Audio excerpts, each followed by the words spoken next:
আমার ভারতবর্ষ স্বদেশ আমার স্বপ্ন গো, তোমাতে আমরা লোভিয়া জনম, ধন্য হয়েছি ধন্য গো। নমস্কার, আমি তিলোত্তমা। হ্যাংআউটস অ্যান্ড মোড়ে আপনাদের আরও একবার স্বাগত। আজ 15ই আগস্ট, 77তম স্বাধীনতা দিবস। এই উপলক্ষে আমি চলে এসেছি কবিগুরুর শান্তিনিকেতনে। এখানে আর কিছুক্ষণের মধ্যেই শুরু হয়ে যাবে স্বাধীনতা দিবস উদযাপন। তারই কিছু ঝলক আমি আজ আপনাদের সামনে তুলে ধরব।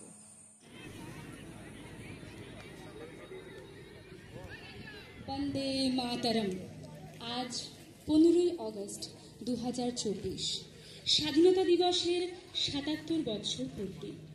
বিনয় ভবন বিশ্বভারতীর এই প্রাঙ্গণে উপস্থিত সকল অতিথি, অধ্যাপক, অধ্যাপিকা, কর্মরত সদস্যরা, দর্শকবৃন্দ এবং ভারতবর্ষের উজ্জ্বল ভবিষ্যৎ গঠনকারী ছাত্রছাত্রীদের ও ভাই বোনেদের আমি সুজাতা দাস বৈরাগ্য স্বাগত জানাই।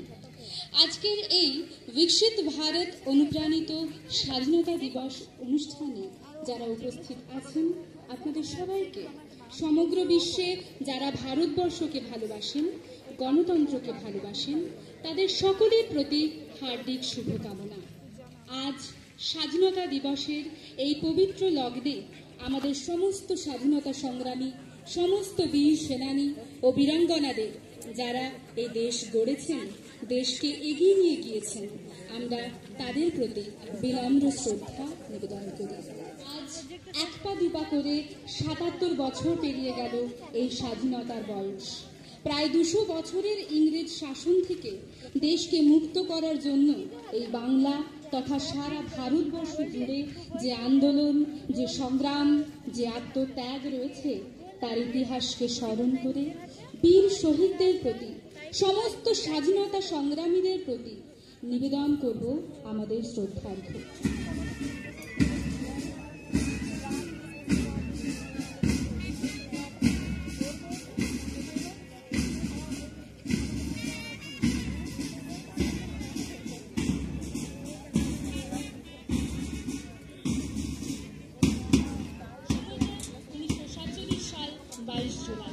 পণ্ডিত জওহরলাল নেহরুর ডাকে দিল্লির কনস্টিটিউশন হলে একত্রিত হয়েছেন ভারতের গণপরিষদের সদস্যরা।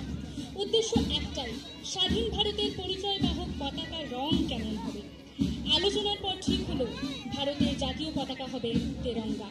পতাকার উপরে থাকবে গেরুয়া, মধ্যে সাদা আর নিচে গাঢ় সবুজ ও মাঝে অশোক চক্র।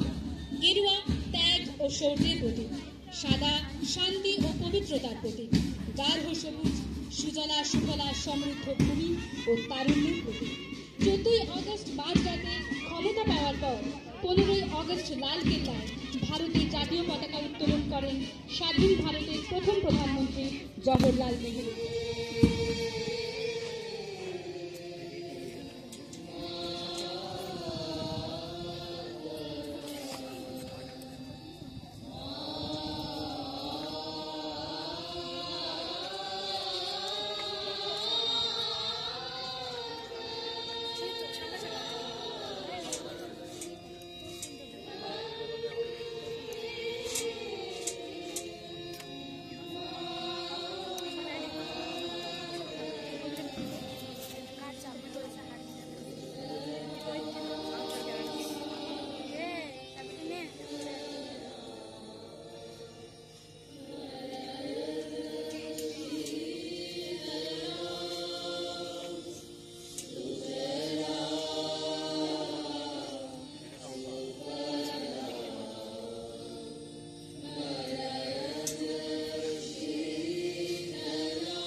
Vishwabharati NCC SDB1 Platoon Commander Junior Under Officer চন্দন বাউরি জাতীয় পতাকাকে স্যালুট দিতে দিতে অগ্রসর হচ্ছে।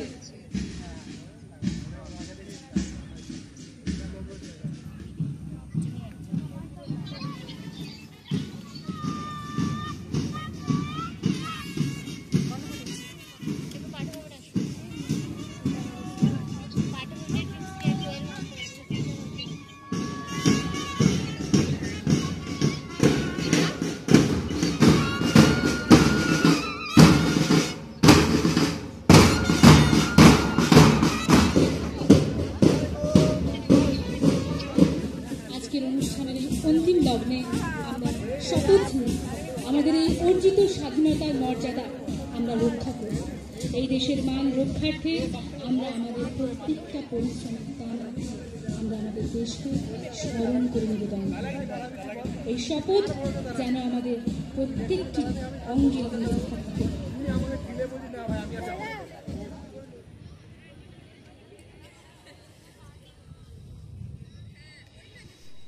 আমার এই ভিডিওটি যদি আপনাদের ভালো লেগে থাকে তাহলে অবশ্যই চ্যানেলটিকে সাবস্ক্রাইব করবেন এবং ভিডিওটিকে লাইক, কমেন্ট, শেয়ার করে আমার পাশে থাকবেন। আবার দেখা হবে অন্য কোনো দিন অন্য কোনো